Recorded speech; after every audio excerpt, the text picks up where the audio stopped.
Buenas noches, soy Agustín Guadalupe Ruiz Guzmán, estudiante de la UNADEM en la carrera de Biotecnología.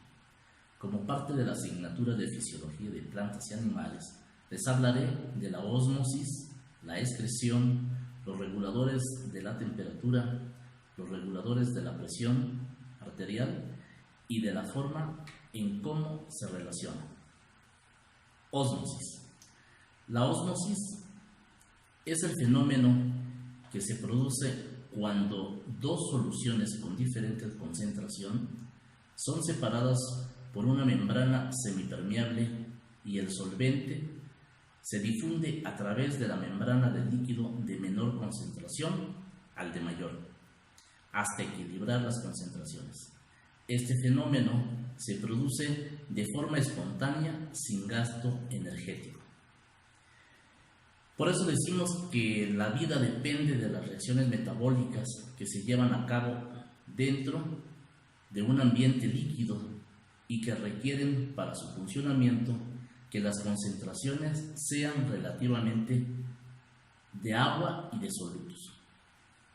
La osmorregulación o regulación osmótica es por lo tanto el mantenimiento de la homeostasis del cuerpo respecto a las concentraciones de soluto y al contenido de agua.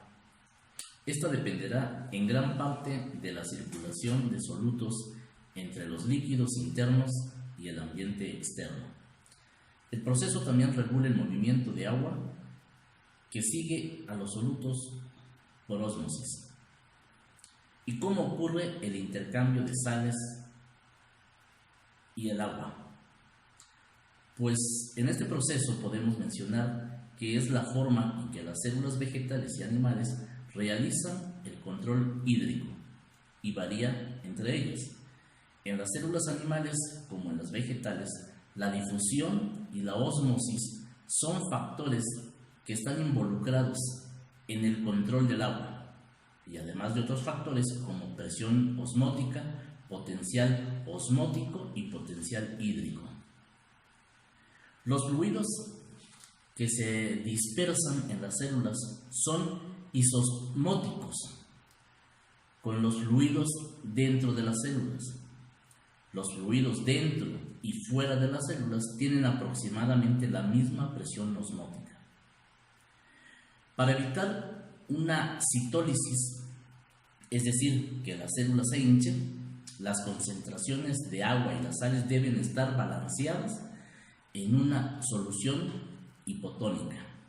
Y para evitar la crenación, que son las células arrugadas, en una solución hipertónica, normalmente las células utilizan energía para bombear sodio desde dentro hacia afuera de la célula por transporte activo.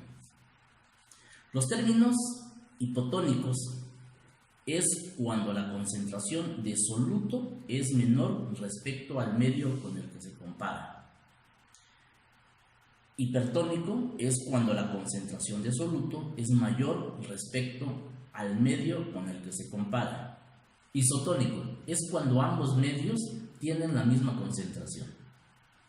La pared celular de los vegetales les permite acumular solutos en su protoplasma a concentraciones mayores que las presentes en el medio externo, apoplasma.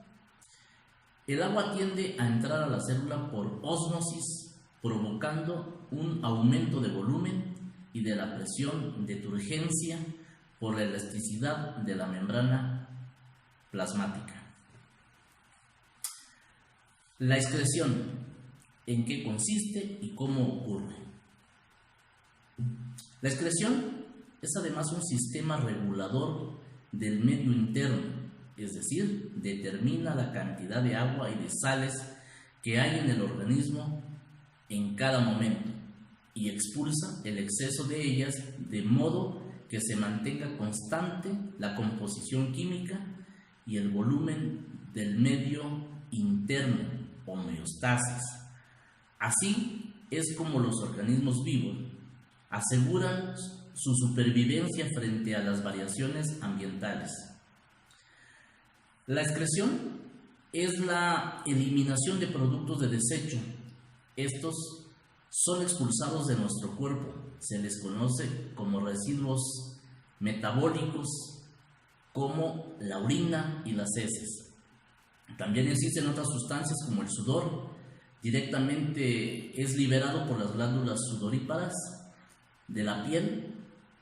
Sustancias tóxicas como el amoníaco, que es originado de la descomposición de proteínas. Dentro de los aparatos excretores existen varios procesos, los cuales son la excreción de productos de desecho del metabolismo celular, la osmorregulación o regulación de la presión osmótica, la iorregulación o regulación de iones del medio interno. Los aparatos excretores toman sustancias de desecho del medio interno y los transportan al exterior del animal a través de la filtración, la absorción y la secreción. En la filtración, además de la orina inicial, las sustancias de desecho y otras moléculas necesarias para el organismo volverán al medio interno de los organismos gracias al proceso de la reabsorción. En este proceso es absorbido en los tubos excretores, cuyas células extraerán de la orina inicial grandes cantidades de agua y sustancias útiles para el organismo, devolviéndolos a los líquidos corporales. La secreción funciona de manera al revés. Devuelve los materiales de los líquidos corporales a los tubos excretores, fundamentalmente iones como el potasio. El líquido obtenido es la orina final, que será expulsada al exterior. La regulación de la temperatura. ¿En qué consiste y cómo ocurre? La temperatura con que la sangre llega al hipotálamo será el principal determinante de la respuesta corporal a los cambios climáticos. El hipotálamo tiene un doble sistema de regulación de la temperatura. La porción anterior o rostral, compuesta por centros parasimpáticos, es la encargada de disipar el calor. La regulación de la temperatura corporal está controlada fundamentalmente por el centro termorregulador localizado en la región preóptica del hipotálamo anterior, cerca del piso del tercer ventrículo. Este centro está formado por varias unidades, separadas anatómica y funcionalmente. Actúan como un termostato, mide la temperatura corporal, percibiéndola directamente de la sangre arterial que irriga el cerebro. Recibe igualmente impulsos provenientes de zonas distales como neuronas, termosensibles de piel, médula espinal y otras regiones del cerebro. El nivel normal de la temperatura de un humano oscila entre los 36 y los 37 grados centígrados. Los 37 grados y hasta los 38 se denomina febrícula. De los 38 hasta los 39 grados se denomina fiebre.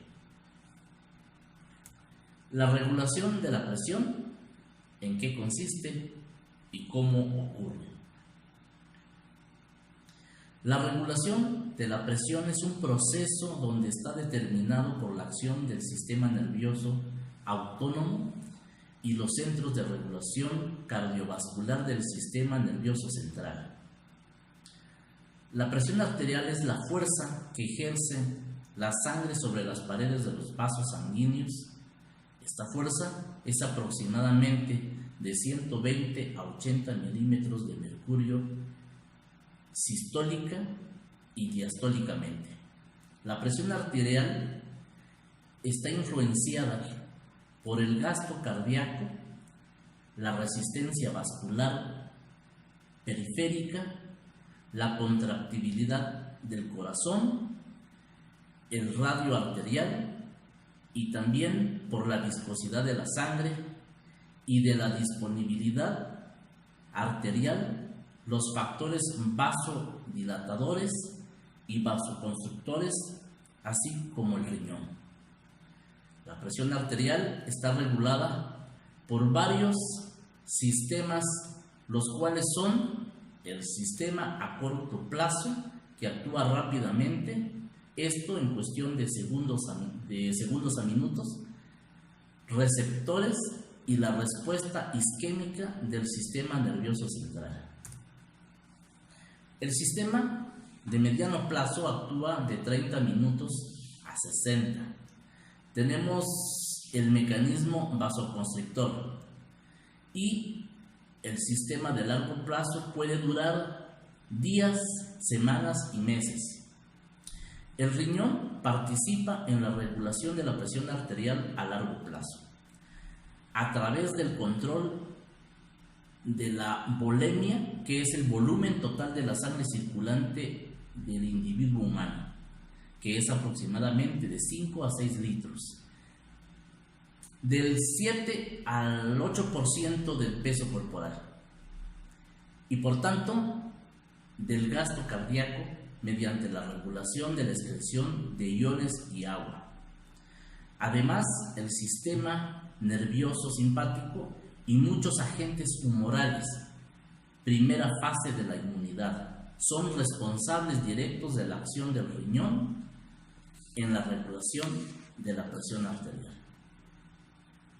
A manera de conclusión,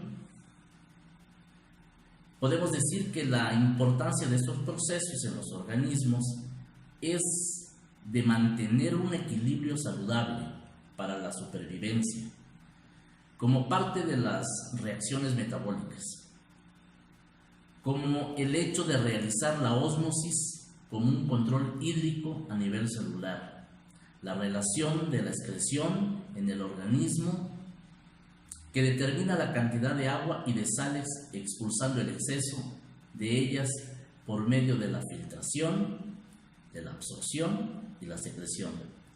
También podemos relacionar con este tema la regulación de la temperatura gracias al hipotálamo, que actúa como un termostato que mide la temperatura corporal, percibiéndolo directamente de la sangre arterial que irriga el cerebro.